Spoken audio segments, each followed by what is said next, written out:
Price the Lord, ஹல்லேலூயா. கிறிஸ்துவுக்குள் பிரியமானவர்களே, இந்த அருமையான காலை வேளையிலும் தேவ சமூகத்துக்கு வந்த உங்கள் ஒவ்வொருவரையும் இயேசுவின் இணையற்ற நாமத்தினாலே அன்பின் வாழ்த்துக்கள். இந்த நாளிலும் 1 தெசலோனிக்கர் 4ஆம் அதிகாரம் வசனத்தை நான் வாசிக்கிறேன். 3ஆம் வசனம், நீங்கள் பரிசுத்தம் உள்ளவர்கள் ஆக வேண்டும் என்பதே தேவனுடைய சித்தமாயிருக்கிறது. அந்தபடியே நீங்கள் வேசி மார்க்கத்துக்கு விலக்கி, ஹல்லேலூயா, அவனவன் தன் தன் சரீர பாண்டத்தை பரிசுத்தமாயும் கனமாயும் ஆண்டு கொள்ளும்படி. ஹல்லேலூயா.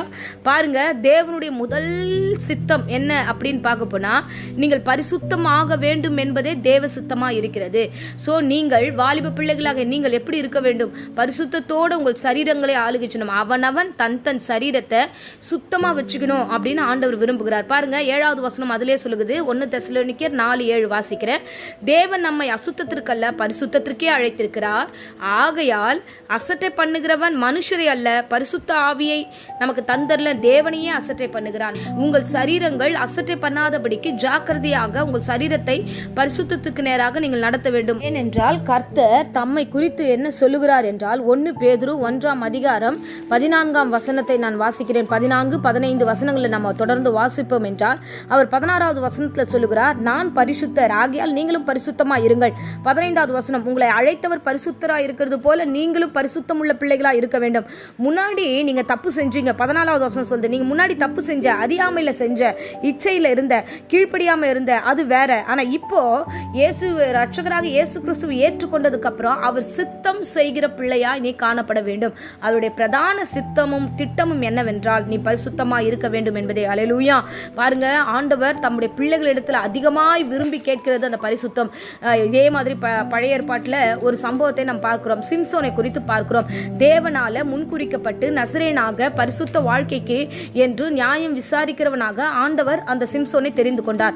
ஆனா சிம்சோனுடைய காலங்கள்ல என்ன ஆகுது அப்படின்னா, அவன் பாவத்து நிமித்தமாக, இச்சை நிமித்தமாக ஒரு பெண்ணை பார்க்கிறான், அந்த பெண்ணோட லவ் பண்றான். ஸோ அது நிமித்தமாக சில இச்சைகள் அவனுடைய வாழ்க்கையில உள்ளே வருகிறது. இதனால அந்த பெண் ஒரு காலகட்டத்தில் அவனுக்கு கிடைக்காம போகும்பொழுது அவன் நீட்டா எங்க போறான்னா, ஆண்டவரே இந்த பெலிஸ்தர் வந்து என்னை ஏமாத்திட்டாங்க, இந்த பொண்ணை வச்சு என்னை ஏமாத்திட்டாங்கன்னு சில விஷயங்களை சொல்லிட்டு அவன் திருப்பி ஆண்டவர்கிட்ட மன்னிப்பு கேட்டு, நான் இனி அந்த பாவத்தில் போக மாட்டேன், பெலிஸ்தர் பொண்ணை நான் பார்க்க மாட்டேன்னு சொல்லியிருக்கலாம். ஆனால் அவன் வந்து சிம்சோன் அப்படி போல தப்பான வழியில் போயிட்டோமேன்னு சொல்லிட்டு மறுபடியும் திரும்பி வந்து ஃபீல் பண்ணாம அதுக்கும் மேலே ஒரு தப்பு செய்கிறான். பரிசுத்தவான், நியாயாதிபதி, தேவனால் தெரிந்து கொள்ளப்பட்டவன், இஸ்ரவேல் ஜனங்களை காப்பாற்ற வேண்டும் என்று ஆண்டவர் அழைப்பு பெற்றவன்.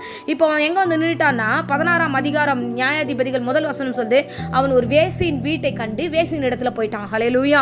பாருங்க, பரிசுத்தவான் இருக்க வேண்டிய இடம் எங்கன்னா தேவனுடைய ஆலயமா இருக்கணும். பரிசுத்தவான் எங்க இருக்க வேண்டும் அப்படின்னா, பரிசுத்தமா இருக்கிற இடங்களில இருக்க வேண்டும். அசுத்தமா இருக்கிற விபச்சார வீட்டுல போய் அவன் தங்கினபடினால அவனுடைய மேன்மை இழந்து, அவனுடைய ஆசீர்வாதம் இழந்து, கடைசியில அவனுடைய பரிதாபமான ஒரு நிலைமை பாருங்க. பெலிஸ்தர் அவன் என்னவா ஆகுறானா, பெலிஸ்தர் அவனை பிடிக்கிறார்கள், அந்த சிறைச்சாலையின் கம்பியினால அவனை கட்டுகிறார்கள், நீட்டா 2 கையில கட்டிட்டு மாவரைக்க விடுறாங்க, அவனை மொட்டை அடிக்கிறாங்க, கண்ணு 2த்தையும் குருடாக்குறாங்க.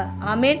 சோ ஆவிக்குரிய கண்கள் போய் அதுவரைக்கும் பரிசுத்தரை கண்டு கொண்டிருந்த அந்த கண்கள் இப்பொழுது கண் பிடுங்கப்பட்டவனாக மாறுகிறான். பாருங்க, ஒரு சின்ன இச்சை, சின்ன பாவம், ஒரு சின்ன லவ், அவன் நினைச்சது ஒரு விஷயம்தான், அதுக்கு வந்து தேவ சித்தத்துக்கு மாறாய் அவன் செய்ய ஆரம்பிக்கும் போது சில உணர்வுகளை ஆண்டவர் கொடுப்பார். நீ இப்பயாவது திரும்பி வந்துரு, நீ திருப்பி திருப்பி தப்பு செய்யாத. நம்ம ஒரு வேளை தப்பு செஞ்சுட்டோம்னால ஆண்டவர் மன்னிச்சிருவார். மன்னிப்பு கேட்கும் போது நம்ம திருப்பி மேற்கொண்டு அந்த பாவத்தை நம்ம அதிகமா செய்யக்கூடாது. சிம்சோன் அப்படிதான் செஞ்சான், தப்பு செஞ்சான், மறுபடியும் வரல, ஆண்டவர் கிட்ட வர மறுபடியும் போய் ஒரு வேசி இடத்துல போனா. அந்த தவறு நம்ம யாரும் செய்யக்கூடாது. அதுக்குதான் தெசலோனிக்கர்ல ரொம்ப தெளிவாய் ஆண்டவர் சொல்லிட்டாரு, சரீரத்தை பரிசுத்தமா நடத்துங்க, அவனவனுடைய சரீரத்தை பரிசுத்தமா ஹேண்டில் பண்ணுங்க, அதை யாரும் அசட்டை பண்ணக்கூடாது. இந்த பொண்ணு தானே கூப்பிட்டா ஈஸியா நம்ம பின்னாடி வந்துரும், இந்த பையன் தானே கூப்பிட்டா ஈஸியா வந்துருவான், தண்ணி அடிக்கிறதுக்காக இருக்கட்டும், சிகரெட் பிடிக்கிறதுக்காக எதுனாலும் வந்துருவான், சினிமாக்குனாலும் வந்துருவான், இந்த பொண்ணு தானே எங்க கூப்பிட்டாலும் பார்க் பீச்சுன்னு வந்துரும் சொல்லிட்டு நம்மளை குறித்து தவறுதலான இச்சையான ஒரு விஷயத்துல நம்மளை வந்து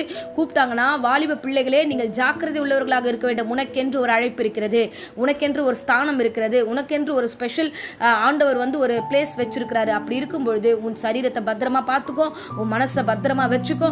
ஆண்டவர் பரிசுத்தர் ஆகையால அவர் அழைப்பின்படியே நீயும் பரிசுத்தமாய் வாழ வேண்டும் என்று தேவன் விரும்புகிறார். ஆமென். இப்போதும் உங்களுக்காக நான் ஜெபிக்கிறேன். அன்பு ரட்சகா, பரிசுத்தத்தோடு தன் சரீரத்தை உம்மை போல காத்துக்கொள்ள கிருபை தாங்க. சிம்சோனை போல அசுத்தத்துல ஆண்டவரே தன்னுடைய அழைப்பை இழந்து ஆண்டவரே எல்லா ஆசீர்வாதத்தையும் இழந்தவனாக காணப்படாதபடிக்கு பரிசுத்தமாக்கி ஆசீர்வதித்து என் பிள்ளைகளை வழிநடத்தும். ஆவிக்குரிய வாழ்க்கை ஸ்திரப்படுத்தும். தேவையற்ற காரியங்கள் குழப்பங்களை இயேசு நாமத்தில் சபித்து கட்டுகிறேன். நல்லா ஜெபிக்கட்டும், உபவாசிக்கட்டும், தொடர்ந்து நம்முடைய சமூகத்தில் இருக்கட்டும். இயேசுவின் நேற்று நாமத்தில் ஜெபித்து ஒப்பு கொடுக்கிறேன் ஜீவனுள்ள நல்ல பிதாவே. ஆமேன். ஆமேன். Praise the Lord.